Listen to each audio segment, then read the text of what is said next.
ذرا سوچیں شیطان انسان کو گمراہ کرنے کے لیے کون کون سے حربے استعمال کرتا ہے۔ کیا شیطان کے حربے انسان کے ایمان کو کمزور کرنے میں کامیاب ہو سکتے ہیں؟ شیطان کس طرح انسان کو نیکی کے راستے سے ہٹانے کی کوشش کرتا ہے؟ کیا شیطان کی چالوں سے بچنے کے لیے کچھ خاص طریقے موجود ہیں؟ کیا انسان شیطان کے وسوسوں سے خود کو محفوظ رکھ سکتا ہے؟ قرآن و سنت میں شیطان کے حربوں سے بچنے کے کیا طریقے بتائے گئے ہیں، جن کے بارے میں نبی کریم صلی اللہ علیہ وسلم نے فرمایا کہ جو شخص بسم اللہ الرحمن الرحیم السلام علیکم ورحمۃ اللہ، حضرت ابو ہریرہ رضی اللہ تعالی عنہ سے روایت ہے کہ ایک مرتبہ نبی کریم صلی اللہ علیہ وسلم کے پاس ایک شخص آیا اور کہنے لگا، یا رسول اللہ صلی اللہ علیہ وسلم مجھے نصیحت فرمائیے۔ نبی کریم صلی اللہ علیہ وسلم نے فرمایا،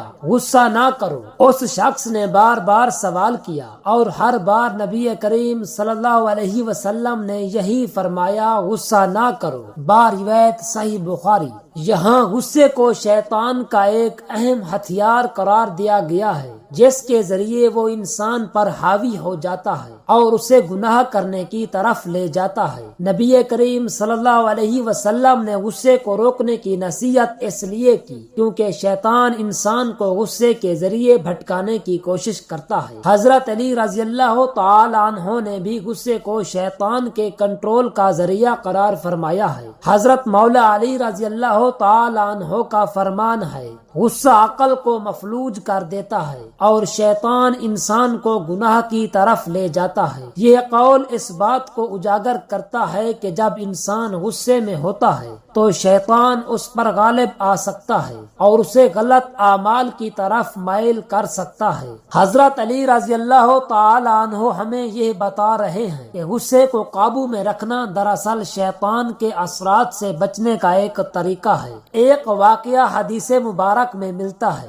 جس میں نبی کریم صلی اللہ علیہ وسلم نے فرمایا کہ جب انسان جھوٹ بولتا ہے تو شیطان اس کے قریب ہو جاتا ہے اور اس کے دل میں گناہ ڈال دیتا ہے۔ یہ ہمیں سمجھاتا ہے کہ جھوٹ، غصہ اور دیگر برائیاں انسان کو شیطان کے قریب کر دیتی ہیں اور وہ اس کا دوست بننے لگتا ہے۔ قرآن مجید میں اللہ تعالیٰ نے بتایا ہے کہ جب حضرت آدم علیہ السلام کو پیدا کیا گیا تو شیطان نے حسد اور غرور کی بنا پر ان کی عظمت کو قبول کرنے سے انکار کیا اور اللہ تعالیٰ کے سامنے یہ وعدہ کیا کہ وہ انسان کو ہر ممکن طریقے سے گمراہ کرے گا۔ کہنے لگا، میں ان کے آگے پیچھے دائیں اور بائیں ہر طرف سے آ کر گمراہ کروں گا۔ شیطان کا اولین مقصد انسان کو اللہ تعالیٰ کی اطاعت سے دور کرنا اور دنیاوی خواہشات میں مبتلا کرنا ہے تاکہ وہ اپنی اصل منزل بھول جائے۔ اللہ تعالیٰ نے قرآن پاک میں واضح فرمایا ہے، میں نے جنات اور انسانوں کو اپنی عبادت کے لیے پیدا کیا ہے۔ حضرت مولا علی رضی اللہ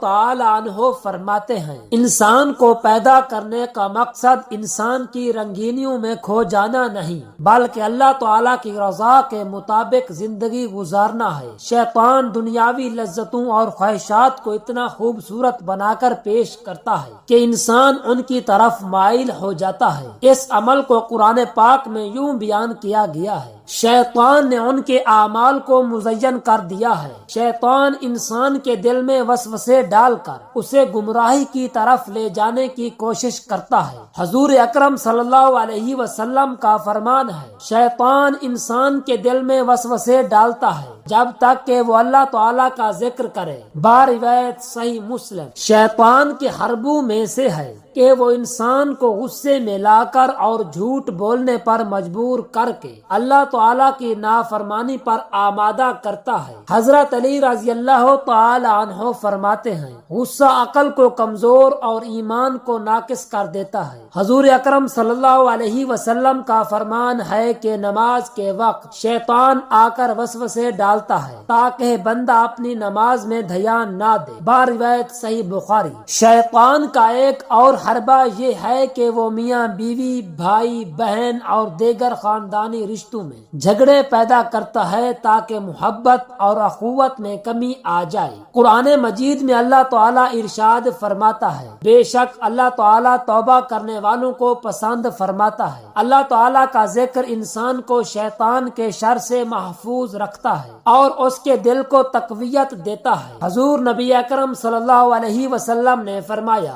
جو شخص صبح و شام آیت الکرسی پڑھتا ہے اس پر شیطان کا کوئی بس نہیں چلتا۔ باروایت صحیح مسلم۔ رسول اللہ صلی اللہ علیہ وسلم نے فرمایا، جس گھر میں سورۃ البقرہ کی تلاوت کی جاتی ہے وہاں شیطان نہیں آتا۔ باروایت صحیح مسلم۔ حضرت براء بن عازب رضی اللہ تعالی عنہ فرماتے ہیں کہ ہم ایک مرتبہ رسول اللہ صلی اللہ علیہ وسلم کے ساتھ ایک انصاری کے جنازے میں گئے۔ جب قبر تیار ہو چکی تو آپ صلی اللہ علیہ وسلم قبر کے پاس بیٹھ گئے اور صحابہ کرام کو بھی بیٹھنے کا حکم دیا۔ پھر آپ صلی اللہ علیہ وسلم نے فرمایا، جب مومن بندہ دنیا سے رخصت ہونے اور آخرت کی طرف جانے کا وقت قریب آتا ہے تو اس کے پاس آسمان سے سفید چہروں والے فرشتے آتے ہیں جن کے چہرے سورج کی مانند روشن ہوتے ہیں۔ وہ اپنے ساتھ جنت کا کفن اور خوشبو لے کر آتے ہیں اور اس مومن بندے کے قریب بیٹھ جاتے ہیں۔ پھر ملک الموت یعنی حضرت عزرائیل علیہ السلام اس کے سرہانے آ کر کہتے ہیں، اے پاکیزہ روح،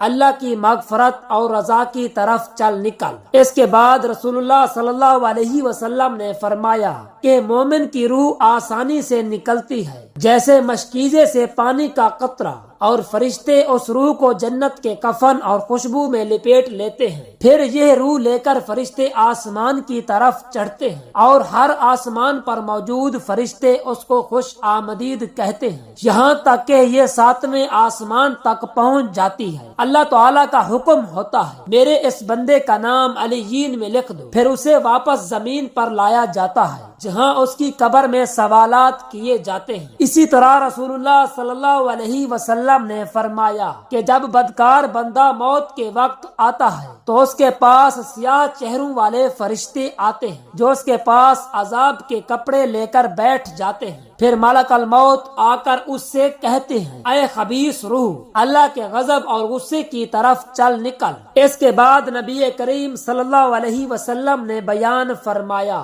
کہ جس طرح اس بدکار کی روح اس کے جسم سے مشکل سے نکالی جاتی ہے اور وہ اس کو جہنم کے کپڑے میں لپیٹ کر لے جاتے ہیں جہاں اس کو شدید عذاب دیا جاتا ہے۔ شیطان انسان کو غصہ، جھوٹ اور لالچ میں مبتلا کرنے کی کوشش کرتا ہے، لہذا صبر اور اخلاقی مضبوطی کے ذریعے اس کے حربوں کو ناکام بنانا ضروری ہے۔ انسان کے دوستوں اور ماحول کا اثر اس پر ضرور پڑتا ہے۔ نیک لوگوں کی صحبت سے انسان شیطان کے وسوسوں سے بچ سکتا ہے۔ شیطان نے جدید ذرائع خاص طور پر انٹرنیٹ اور سوشل میڈیا کے ذریعے لوگوں کو غیر اخلاقی مواد اور غلط نظریات کی طرف میل کیا ہے۔ آج کل شیطان نے لوگوں کے دلوں میں دنیاوی مال و دولت کی محبت، حسد اور خود غرضی پیدا کر دی ہے تاکہ وہ دین سے دور ہو جائیں اور ایک دوسرے سے نفرت کریں۔ شیطان خاندانی نظام میں دراڑیں ڈال کر رشتوں کو کمزور کرتا ہے تاکہ محبت اور بھائی چارے کا خاتمہ ہو جائے۔ انسان کا فرض ہے کہ وہ شیطان کے حربوں کو سمجھ کر اپنی زندگی کو اللہ تعالیٰ کی رضا کے مطابق گزارے۔